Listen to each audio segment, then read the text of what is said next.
అవినీతే తప్పు హామీలు అమలు చేసినామా? అవినీతే తప్ప హామీలు అమలు చేసినామా? స్థానిక ఫలితాల్లో సాధించింది బీఆర్ఎస్ కన్నా తక్కువే. గతంలో ఏ సీఎం వద్ద 2 ఏళ్ల పాటు ఇన్ని శాఖలు లేవు.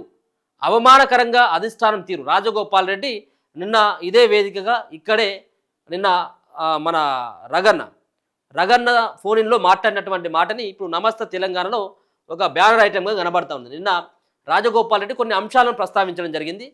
రేవంత్ రెడ్డి దగ్గర ఉన్నటువంటి శాఖలను ప్రస్తావిస్తూ ఇన్ని శాఖలు ఆయన కొన్ని దగ్గర ఎందుకుంటే స్థానిక ఫలితాల్లో బీఆర్ఎస్ కన్నా తక్కువే వచ్చినాయి కాంగ్రెస్ పార్టీకి అన్నటువంటి మాటలు కావచ్చు.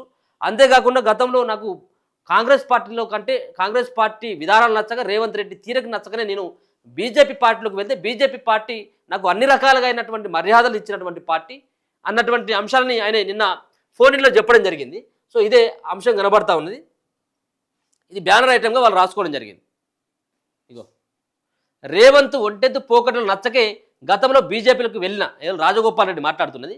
కాంగ్రెస్లో చేరితే అప్పుడు మంత్రి పదవి ఆఫర్ ఇచ్చారు. 2 ఏళ్లుగా అవమాన పరిస్థితి. గతంలో ఏ సీఎం దగ్గర ఇన్ని శాఖలు ఉన్న దాఖలు లేవు. ఏఐసీసీపై కోమటిరెడ్డి రాజగోపాల్ రెడ్డి మండిపాటు. కాంగ్రెస్ ఎమ్మెల్యే కోమటిరెడ్డి రాజగోపాల్ రెడ్డి రోజు రోజుకు దూకుడు పెంచుతున్నారు. ఈసారి ఏకంగా ఏఐసీసీ నేతలని టార్గెట్ చేశారు.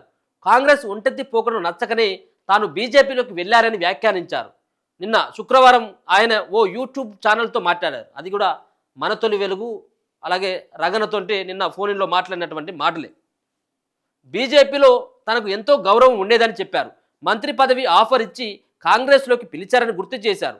కాంగ్రెస్ ఎన్నికల వ్యూహకర్త సునీల్ కనుగోలు, డిప్యూటీ సీఎం బట్టి విక్రమార్క, టీపీసీసీ అధ్యక్షుడు మహేష్ కుమార్ గౌడ్, సీనియర్ నేత మాణిక్రావు ఠాక్రే కలిసి తనను కాంగ్రెస్లోకి ఆహ్వానించారని తెలిపారు.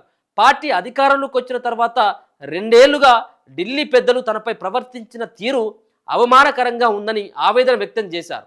పార్లమెంటు ఎన్నికల సందర్భంగా భువనగిరి సీటు గెలిపిస్తే అసెంబ్లీ ఎన్నికలకు ముందు కాంగ్రెస్ పార్టీ మీకు ఇచ్చిన హామీని నెరవేరుస్తాం అని కేసీ వేణుగోపాల్ రెడ్డి మాటిచ్చారని రాజగోపాల్ రెడ్డి గుర్తు చేశారు.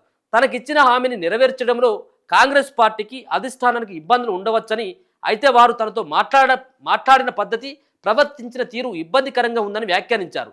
మంత్రి తాజా ఎన్నికల్లో పార్టీ పనితీరును అధిష్టానం ప్రశంసించడంపై రాజగోపాల్ రెడ్డి అసంతృప్తి వ్యక్తం చేశారు. ఉప ఎన్నికలు, స్థానిక సంస్థల ఎన్నికల్లో ఫలితాలు ఎప్పుడూ అధికార పార్టీకి అనుకూలంగానే ఉంటాయని స్పష్టం చేశారు. బీఆర్ఎస్ అధికారంలో ఉన్నప్పుడు స్థానిక సంస్థల ఎన్నికల్లో అత్యధిక స్థానాలు గెలిచారని, మునుగోడు ఉప ఎన్నికలోనూ బీఆర్ఎస్ గెలిచిందని గుర్తు చేశారు. నిజంగా ప్రజల్లో ఏమున్నది, మనం ఇచ్చిన హామీలు ఎంత మేరకు నెరవేర్చామన్నది ముఖ్యమని తెలిపారు. గతంలో ఏ సీఎం ఇన్ని శాఖలు తన వద్దే పెట్టుకున్నారా అని ప్రశ్నించడం జరిగింది. ఢిల్లీ నుంచి పిలుపు వస్తే వెళ్తా.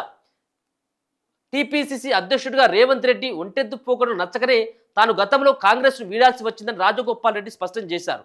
తనకు బీజేపీ జాతీయ స్థాయిలో నేషనల్ ఎగ్జిక్యూటివ్ మెంబర్, రాష్ట్రంలో స్టీరింగ్ కమిటీ చైర్మన్ ఇచ్చిన విషయాన్ని గుర్తు చేశారు. కాంగ్రెస్ పార్టీ కన్నతల్లి లాంటిదని నమ్మి వచ్చారని తెలిపారు. మంత్రి పదవి ఇవ్వకపోయినా పర్వాలేదు, కానీ నన్ను అవమానించిన తీరు బాగలేదని ఆవేదన వ్యక్తం చేశారు. అధిష్టానం తన విషయంలో తప్పు చేసినప్పటికీ ఢిల్లీకి ఆహ్వానిస్తే తప్పకుండా వెళ్తారని రాజగోపాల్ రెడ్డి స్పష్టం చేసిండు. మరి ఢిల్లీకి ఎట్లా పోతావు? ఢిల్లీకి ఎట్లా పోవాలి నువ్వు? వాళ్ళు ఎట్లా పిలుస్తారు నిన్ను? మొత్తం పిలిచిందేమో మంత్రివర్గాన్ని, మీరేమో మంత్రి కాకపోతురి. మరి మంత్రి పదవి కోసమే అంతా కూడా రేవంత్ రెడ్డి పైన ఏమైనా కొట్లాట, రేవంత్ రెడ్డి పైన ఏమైనా వ్యతిరేకత అంటే అది కూడా కాదు. నాకు మంత్రి పదవి ఇచ్చా ఒకటే, ఇవ్వకపోయినా ఒకటే అని మళ్ళీ ఒక మాట అంటా ఉన్నారు. మరి నిన్న ఆయన మాట్లాడుతూ ఇదే ఫోన్ ఇన్లో కూడా అన్నతోటి రగన్నతోటి కూడా మాట్లాడుకుంటూ ఇదే సంబంధించిన అంశాలు కూడా చెప్పడం జరుగుతూ ఉన్నది. నిజంగా ఇంకా ఉన్నాయి మూడు ఉన్నాయి. 16లో 13 ఫిల్ అయినాయి.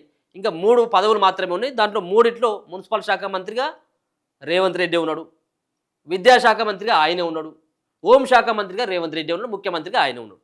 మరి ఇన్ని శాఖలు దగ్గర పెట్టుకొని ఇప్పుడు ఇక్కడ ఉన్నటువంటి రాజగోపాల్ రెడ్డికి ఇవ్వమని మేము అనట్లేదు. సో అర్హులైనటువంటి వాళ్ళు కూడా చాలామంది ఉన్నారు కదా, ఆశ పెట్టుకున్నటువంటి వాళ్ళు ఉన్నారు. ఇప్పుడు నల్గొండలో ఆల్రెడీ కోమటిరెడ్డి వెంకటరెడ్డి ఉన్నాడు, ఉత్తమ్ కుమార్ రెడ్డి ఉండే. మళ్ళీ ఇప్పుడు ఆ జిల్లాకు ఇంకా మంత్రి పదవి ఇస్తారా? అది కూడా కోమటిరెడ్డి బ్రదర్స్కి, ఇద్దరికి అన్నదమ్ములకి ఏమన్నా మంత్రి పదవి ఇస్తారంటే అది కొంత ఇబ్బందికరమైనటువంటి పరిస్థితి కాంగ్రెస్ పార్టీలో కనబడుతున్నది.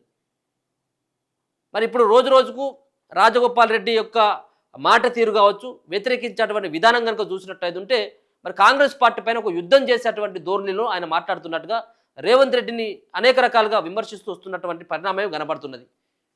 మరి రాజగోపాల్ రెడ్డికి మంత్రి పదవి ఇచ్చేమన్నా బుజ్జగిస్తారా, లేకపోయినట్టయితే ఉంటే మంత్రి పదవి ఇవ్వకుండానే పార్టీలో ఉండేటువంటి ప్రయత్నం ఏమైనా చేస్తే దాన్ని వ్యతిరేకించేమైనా బయటకు వస్తారా? ఉన్నటువంటి ఆప్షన్ గతంలో ఆయన కాంగ్రెస్ పార్టీలో ఉండి ఆయన మునుగోడు ఎన్నికల టైంలో ఆయన బీజేపీ పార్టీ వైపు వెళ్ళిన బీజేపీ నుంచి మునుగోడు ఎన్నికల్లో పోటీ చేసి ఓడిపోయింది ఆయన. ఈ ఆప్షన్ మళ్ళీ బీజేపీ పార్టీ వైపు ఏమైనా వెళ్తాడు ఆయనే. సో ఇప్పుడు అయితే అధికారంలో కాంగ్రెస్ పార్టీ ఉన్నది. ఇప్పటికిప్పుడు కాంగ్రెస్ పార్టీని వదిలేసి రాజగోపాల్ రెడ్డి ఒక ముందడుగు వేసేటువంటి అవకాశం అయితే లేదు.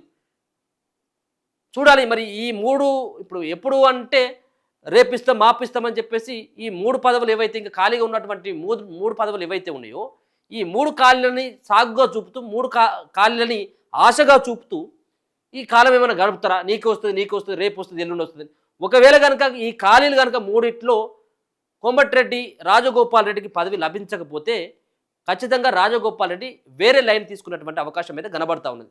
ఒకవేళ రాజగోపాల్ రెడ్డికి కాంగ్రెస్ పార్టీ మంత్రి పదవి ఇచ్చినట్టయితే ఉంటే చాలా విమర్శలని కాంగ్రెస్ పార్టీ ఎదుర్కొన్నటువంటి అవకాశం కూడా కనబడతా ఉంది. చూడాలి మరి. సో ఇంత వ్యతిరేకత వ్యక్తం చేస్తున్నటువంటి రాజగోపాల్ రెడ్డికి కాంగ్రెస్ పార్టీ ఇస్తుందా అంటే అన్ని సంబంధించి మరి గతంలో వేరే సంబంధించినటువంటి ఉదయపూర్ డిక్లరేషన్ ఈ డిక్లరేషన్ ఏదో సంబంధించినటువంటి డిక్లరేషన్ ఉన్నాయి కదా వీళ్ళు కాంగ్రెస్ వాళ్ళు, ఒక ఇంట్లో 2 సీట్లు కానీ లేకపోతే ఒక ఇంట్లో 2 పదవులు కానీ ఇవ్వమని చెప్పేసి ఏదో వీళ్ళు పెట్టుకున్నారు కదా కాంగ్రెస్ పార్టీ వాళ్ళు.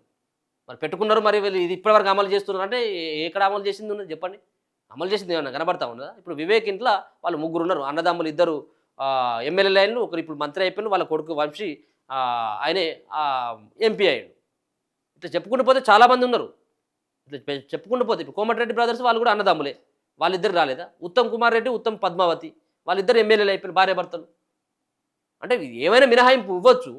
పార్టీ కొంత ఇబ్బందికరమైనటువంటి పరిస్థితులు ఉన్నప్పుడు అవసరమైన రాజగోపాల్ రెడ్డికి మనం మంత్రి పదవి ఇచ్చినా కానీ ఆశ్చర్యపోయిన అవసరం లేదు. చూడాలి మరి ఆయన యొక్క గలాన్ని, ఆయన యొక్క వ్యతిరేకత గొంతును ఏమైనా కాంగ్రెస్ పార్టీ మంత్రి పదవి ఇచ్చి మూయిస్తుందా, లేకపోయినట్టయితే ఈ విధంగానే అవమానిస్తుందా అనేది కూడా చూడాలి. గతంలో నేను పార్టీలోకి రావడానికి ప్రధానమైనటువంటి కారణం పార్టీ అధికారంలోకి తీసుకొస్తే మంత్రి పదవి ఇస్తారంటే నేను వచ్చిన. దాని తర్వాత భువనగిరి పార్లమెంటు చామల కిరణ్ కుమార్ రెడ్డిని గెలిపించినట్టయితే మంత్రి పదవి ఇస్తామని చెప్పేసి అన్నారు. అది కూడా గెలిపించుకొచ్చిన, నన్ను అవమానిస్తుంది కాంగ్రెస్ పార్టీ అని చెప్పేసి ఆయన మాట్లాడుతూ ఉన్నాడు.